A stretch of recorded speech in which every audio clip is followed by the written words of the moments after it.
parler beaucoup essentiellement de l'Iran ce soir et de la situation dans ce pays.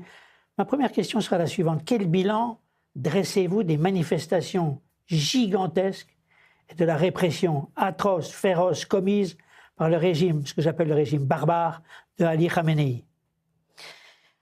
Alors la manifestation, c'est vrai que c'était gigantesque. C'était de jamais vu pendant 47 ans depuis la révolution de 79. Partout en Iran, les gens se levaient. Et vraiment, ça a montré d'un côté un peuple vivant, un peuple mobilisé, un peuple politisé et aussi un peuple qui a le ras-le-bol de ce régime et qui refuse, en fait, le peuple, c'est un peuple qui refuse l'obscurité, qui refuse de mourir et qui refuse de voir sa patrie mourir. Parce que quand on parle beaucoup du peuple iranien, mais aussi, il ne faut pas oublier que ce pays, ce beau pays est en train de mourir.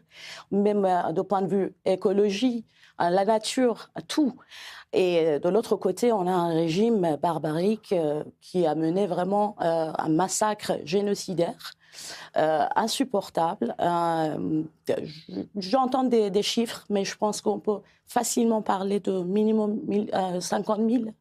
Je pense que c'est facilement, on peut parler de ça. Parce que, par exemple, dans chaque ville, les témoins de chaque ville disent « Ah, il y a des milliers de personnes qui sont mortes. » Et puis, j'ai vu des vidéos.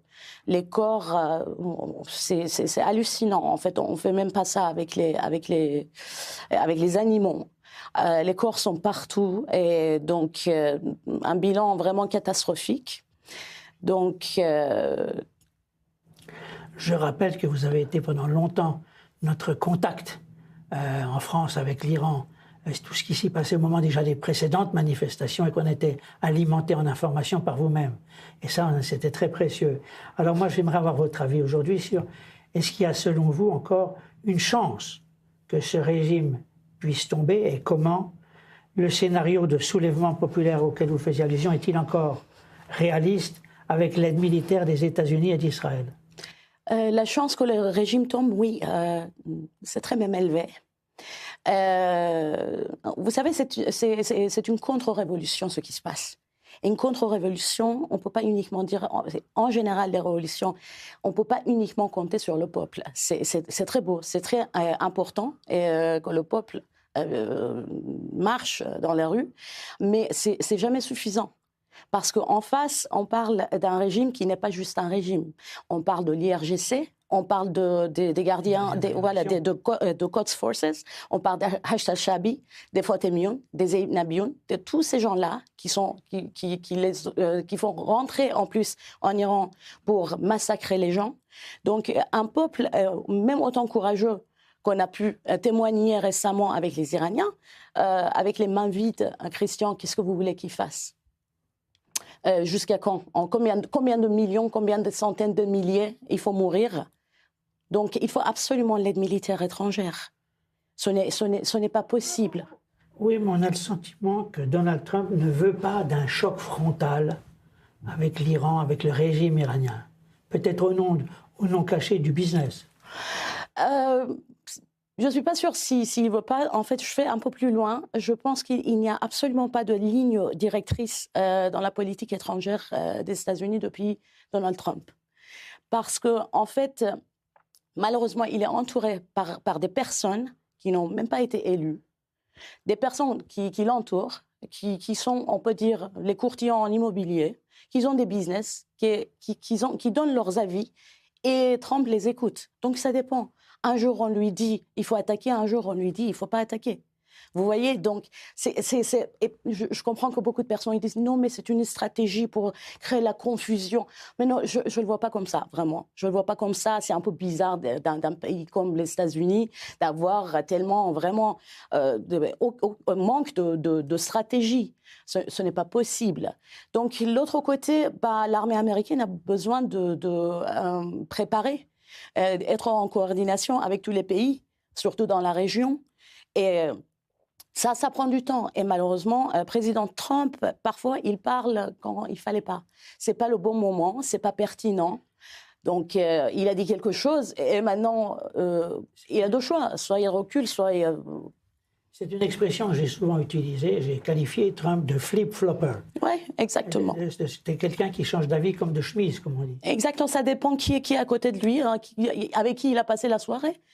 Donc, et des personnes qui n'ont même pas été élues. Ils sont juste ses amis, son entourage. Et puis, ils voient l'intérêt Trump dans tout, ils voient le business. Je ne pense pas que le peuple iranien vraiment compte, mais il y a bien sûr beaucoup d'intérêts stratégiques, économiques qui comptent.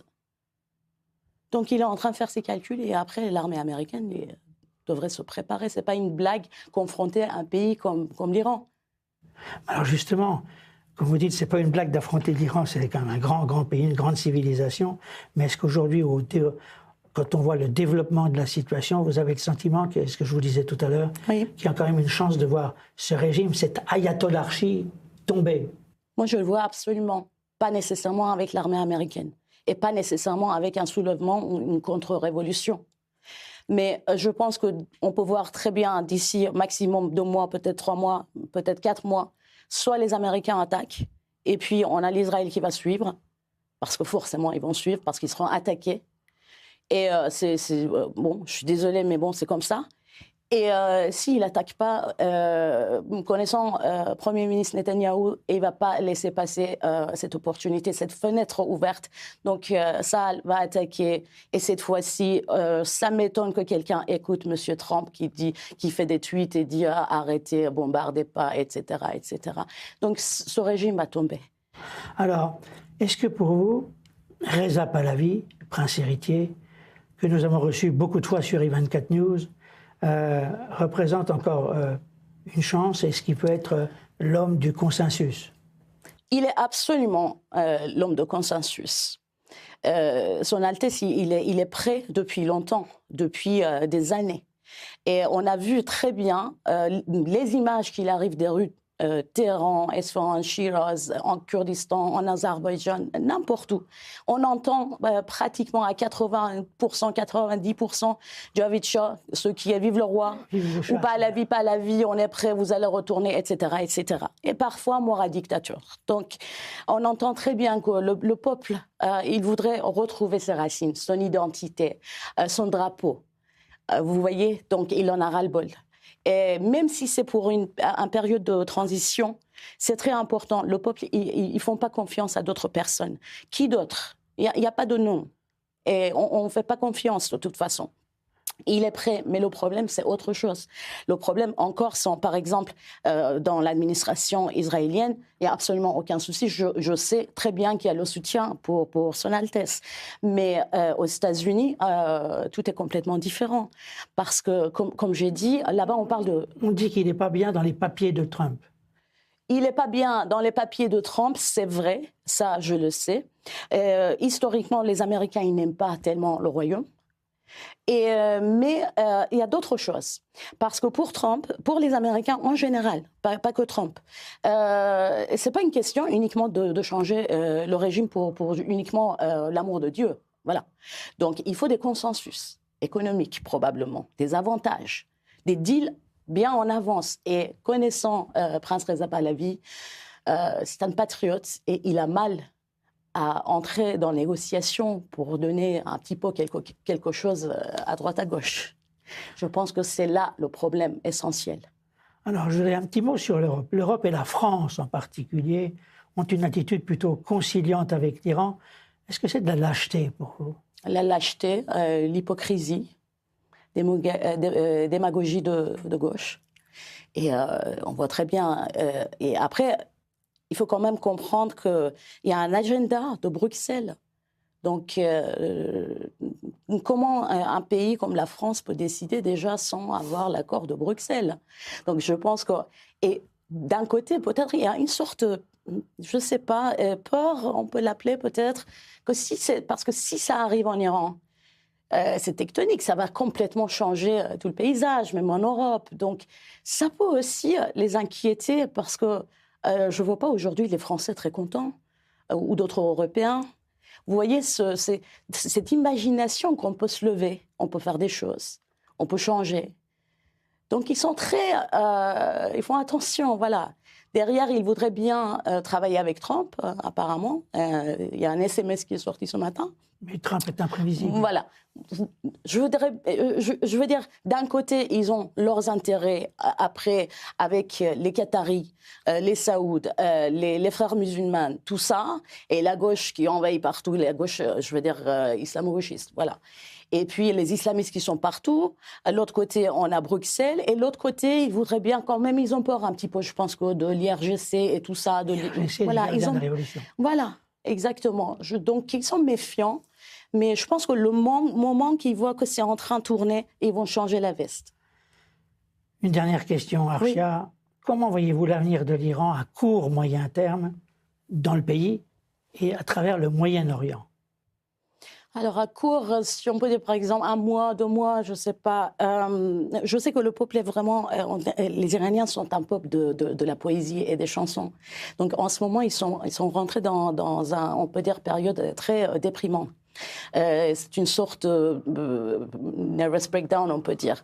Donc, j'attends pas les voir encore dans 2 semaines dans les rues. En même temps, on ne sait pas qu'est-ce qui se passe, l'Internet est coupé. Je ne sais pas, peut-être qu'il y a un petit peu de manifestation quelque part, mais ça m'étonne.